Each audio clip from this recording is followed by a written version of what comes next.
In this video, I'm going to show you how you can install the right ZAchiver app on your smartphone.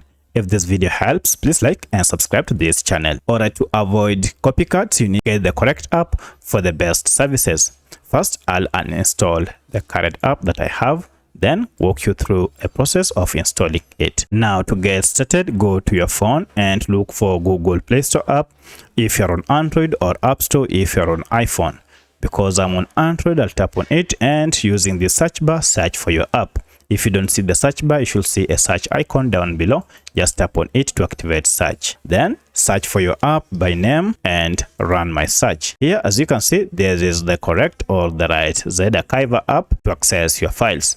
Tap on it and make sure it is from ZDevs. That's the correct company that made this app. And at the time of recording this app had a star rating of 4.4 with over 1 million reviews. So it has been reviewed a lot.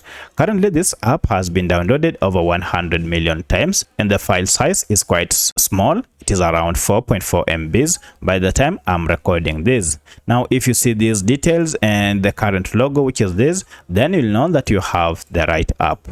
To install it, just tap on install and this will download the latest version of ZAchiver app and then install it on your phone. Once the app has been installed, now you can proceed and open it from here, or if you go back to your phone and open apps, now you should see we have our ZAchiver app here. To launch it, just tap on it and then you'll need to grant permission by tapping on OK and then grant access or allow access to manage all files. That's how you can get the right ZAchiver app. From here, now you should be able to access any files from your smartphone. If you have any other question, kindly comment below. Otherwise, thanks for watching and let's meet in the next video.